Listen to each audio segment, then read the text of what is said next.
struggle deciding on what your goals should be? In today's episode, we're going to look at it from a different angle. My name is Jonathan Cottrell. You're listening to Developer Team. My goal on the show is to help driven developers like you find clarity, perspective, and purpose in their careers. Figuring out a goal. It sounds like a big, difficult task. Sure, you can do short-term goals, but if you've been listening to the show, you know that short-term goals really don't mean much unless you have a long-term plan. Your short-term goals should align to your long-term identity goals.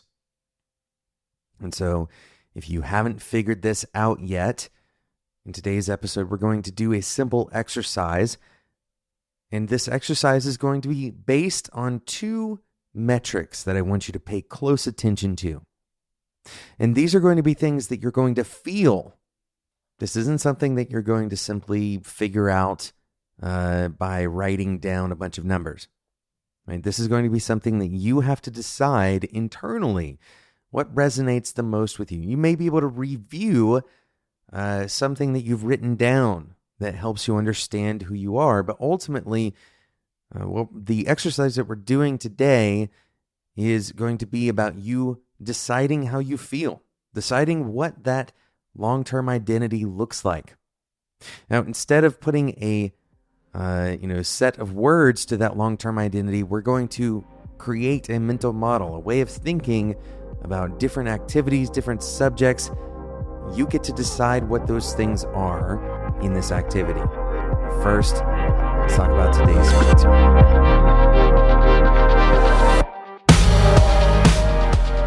This episode of Developer Tea is sponsored by Square.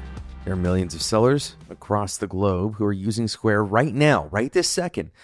They are running every aspect of their business using Square, and many of them are looking for customized solutions that are deeply connected to their business and easy for them to use in all of their specific situations.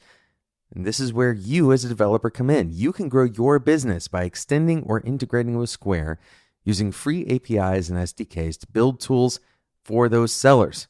Purpose-built tools for sellers are going to help you grow your business. Head over to developertea.com/square to get started today. That's developertea.com/square. Thanks again to Square for sponsoring today's episode of Developer Tea.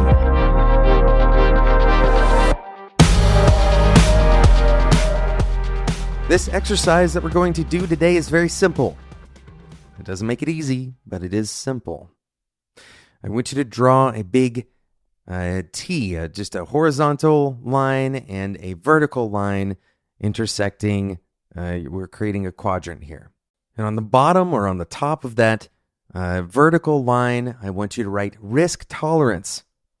This is risk tolerance. This is one of the metrics that I want you to be thinking about and getting in touch with today. On the horizontal line, you're going to give the title investment. I want you to think about this as personal investment. On mine, I wrote care. How much do I care about this thing?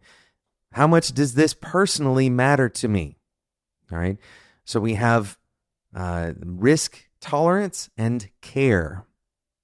And we've created these 4 boxes. There's 4 different categories that I want you to explore and start writing some things down. Now, again, the output of this is going to be this picture for you to take a look at it and see, what is this telling you? When you see certain activities, maybe you didn't think about this particular model. You didn't think about the intersection of care and investment and risk tolerance. But that's why we're doing this exercise. So this should be enlightening. On the bottom left quadrant, you're going to label this one necessary evils. Necessary evils. These are things that you don't have the tolerance to risk. Right? There's a low risk tolerance, but you don't really care very much about them. A great example of this might be getting your taxes done, but there are other things that that other people may actually enjoy doing that you don't really enjoy doing, but you believe are really important, things that you're not willing to risk. So that's the title of the bottom left quadrant. On the top left quadrant, we're going to label this quadrant avoid. Avoid. These are things that you have a high willingness, a high tolerance for risk, and you don't care about them. right? In other words, you don't really care if it succeeds or fails. You could never do it again and it wouldn't matter to you. These are things that you should avoid doing. Avoid putting your time into these things. All right? So, and as you're thinking about this, I want you to think on both of these axes individually, right? Consider a particular topic, like, for example, spending time with family, and determine how much do you care about that and how much are you willing to risk it, right? In other words, how much are you willing to do things that cause that thing to be put at risk? All right. Now we move to the right two squares in this quadrant. And it's important to note both of these right two squares you care a lot about, right? Both of them you care a lot about. So there are things that we care a lot about that we also have high tolerance for risk in. And then there are things that we have low tolerance for risk in.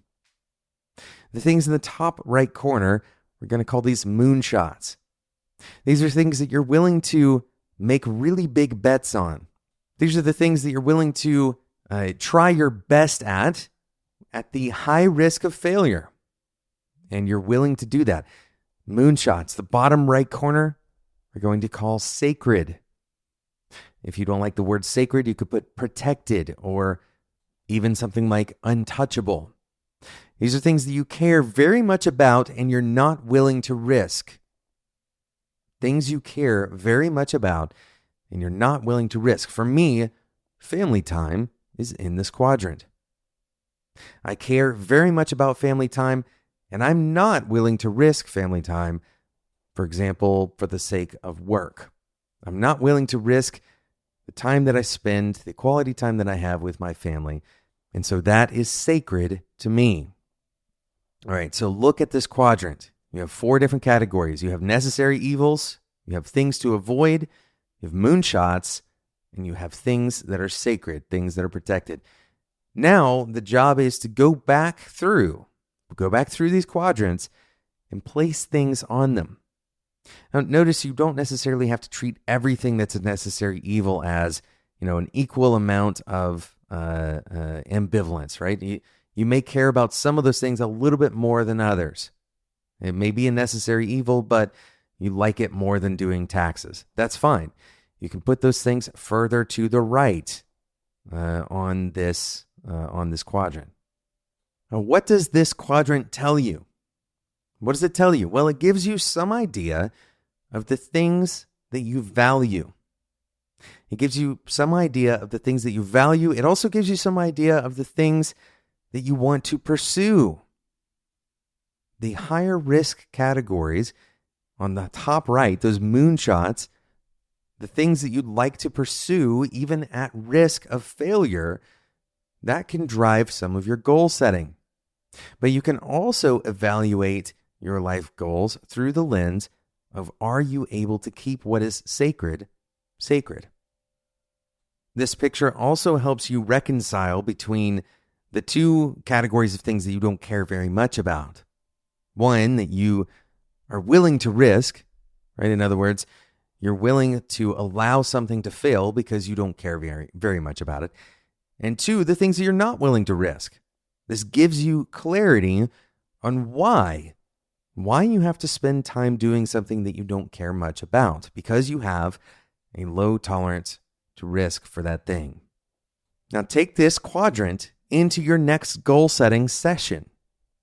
I guarantee you that if you cross-reference your goals to this chart, it's going to help you clarify where you're willing to make concessions, where you're willing to optimize, what you're willing to set your goals around, what kinds of goals you should be setting, and then perhaps the most important thing here is what you should avoid doing altogether. Thanks so much for listening to today's episode of Developer Tea. I hope you like this exercise. It's a little bit of a different lens on how you can derive what your personal values are. The things that you find on this chart, I hope that you will create the chart in a way that is necessarily different from another person. Not very many people enjoy doing their taxes, right? So there's not a lot of value in adding that to this chart. But if you focus on things that maybe somebody else might enjoy, but you don't, you're going to get more value out of this chart. If you can find the things that are unique to you, then you are probably kind of walking down the road of determining your own values. Thanks so much for listening. Thank you again to today's sponsor, Square. Head over to developertea.com/square to get started today. Thanks again, and until next time, enjoy your tea.